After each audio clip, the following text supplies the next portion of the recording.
Lokprashna news 24 जनतेच्या आवाजाचं व्यासपीठ। महानगरपालिका निवडणुकीसाठी सर्वच पक्षांनी कंबर कसली आहे। अशातच अजित पवारांच्या राष्ट्रवादी काँग्रेस पक्षाची प्रचार सभा पार पडली। या सभेत उपमुख्यमंत्री अजित पवार यांनी पुण्यातील समस्यांवर भाष्य केलं।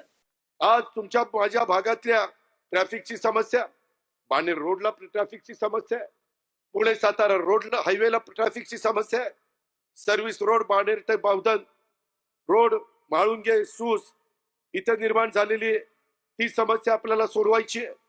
बालेवाडीमध्ये हायस्ट्रीट येथे बंद इंग्रजी माध्यमिक शाळा पीएमसी चालवणार, कुणी प्रायव्हेट संस्थेच्या घशात घालण्याचा प्रयत्न करतो का?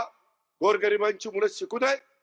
मी देखील पिंपरी चिंचवडला कॉर्पोरेशनच्या महानगरपालिकेच्या शाळा त्या सीबीएसई स्कूल तिथे सुरू केलं। श्रीमंतांची मुलं सीबीएसईच्या स्कूलला जाऊ शकतात।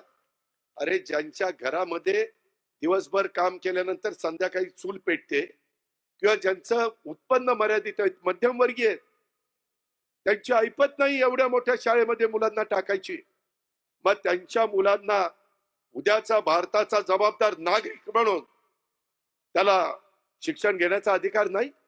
राईट टू एज्युकेशन कायदा केलेला आहे, कशा करता केलाय? या महाराष्ट्रात आणि या देशामध्ये जन्माला आलेल्या प्रत्येक मुलाला मुलीला शिक्षण मिळालं पाहिजे, ते महात्मा ज्योतिराव फुले आणि सावित्रीबाई फुलेंनी आपल्याला शिकवलेलं आहे। पुढला श्लोक अहिल्यादेवी होळकरांनी आपल्याला कशा पद्धतीनं समाजाचं भलं करायचं असतं, बारव बांधायचे असतात, विहिरी बांधायचे असतात, घाट बांधायचे असतात, देवळं बांधायची असतात, तो इतिहास त्यांचा आपल्या सगळ्यांच्या समोर आहे। मौलाना आझादांनी देशाला स्वातंत्र्य कसं मिळवायचं ते शिकवलंय। शाहीर अण्णाभाऊ साठेंनी शायरीच्या माध्यमातून संयुक्त महाराष्ट्राचा लढा आणि इतर गोष्टीला चालना देण्याचं काम त्या ठिकाणी केलं। संयुक्त महाराष्ट्राचा लढा नंतर झाला, पण त्यांच्या शाहिरीनं संपूर्ण महाराष्ट्र पेटून उठला, हे अण्णाभाऊ साठे त्या ठिकाणी होते। या गोष्टीचा विचार करा।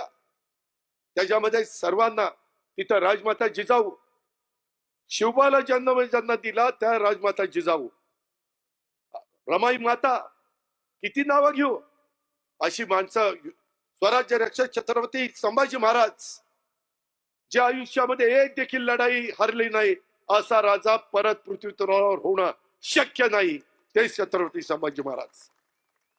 नंतर घात आपल्या घरातल्या माणसांनी केला, हे आपण इतिहासामध्ये किंवा छावा चित्रपटामध्ये बघितलेलं। मित्रांनो, जरूर 21व्या शतकामध्ये आपण गेलोय। आयटीचे युग आहे, बायोटेक्नॉलॉजीचे युग आहे, इन्फॉर्मेशन टेक्नॉलॉजीचे युग आहे, एआयचं युग आलंय, कृत्रिम बुद्धिमत्ता, ते मुलांना शिकवलं पाहिजे। मध्ये आम्ही 270 कोटी रुपयाचा एक प्रकल्प टाटाशी चर्चा करून 220 कोटी रुपये टाटाने घातले, 50 कोटी रुपये आपण घातले। CIITचं काम बाणेरच्या परिसरामध्ये चाललेलं। कशा करता? ज्या मुलांच्या हाताला काम नाहीये त्यांनी चांगल्या प्रकारचं तिथं शिक्षण घ्यावं, कोर्स करावा आणि त्यांना उद्याला स्वतःच्या पायावर उभं राहता येईल। CIIT 350 कोटी रुपयाचा आम्ही मुलांचा विचार करतोय। इथं माझ्या लाडक्या बहिणी बसल्यात, त्यांना पाठीमागच्या काळामध्ये कुणी विचार केला नाही, आम्ही विचार केला।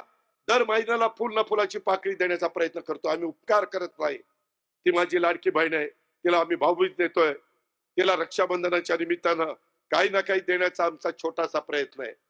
आमच्यावर आरोप झाले हे बंद करतील, अरे आम्ही बंद करणारी माणसं नाहीयेत, आम्ही लोकांना दिशा देणारी माणसं आहेत। आणि म्हणून बाणेरकरांनो, तुम्ही विचार करा, मी उद्याच्याला या सर्वांचं नेतृत्व करणार आहे। मी कामाचा माणूस आहे, मी बिनकामाचा माणूस आहे, मी शब्दाचा पक्का आहे, मी थोडासा कडक असेल पण विकास कामाकरता कडक आहे। तुम्ही बघा पिंपरी चिंचवड मधले रस्ते, फ्लायओव्हर, बाकीची कामं कुणालाही जाऊन विचारा कुणाच्या काळामध्ये झाली का? मधल्या 9 वर्षामध्ये इथं जी कामं रिंगाळली, किती दिवस मेट्रोची कामं चालली, ट्रॅफिकच्या समस्या सोडवायला नको? नदी सुधार कार्यक्रम का गतीने होत नाही? का आपल्याला अधिकचं पाणी मिळत नाही? मी प्रयत्न करतोय मुळशीचं पाणी आणायचा। तुम्ही म्हणाल दादा तुम्ही पालकमंत्री आहे, मी पालकमंत्री म्हणून जी माझी जबाबदारी ती पार पाडण्याचा प्रयत्न मी केलेला आहे, पण मला पुणे महानगरपालिकेच्या ह्या सगळ्या माझ्या सहकारी मित्रांनी साथ दिली.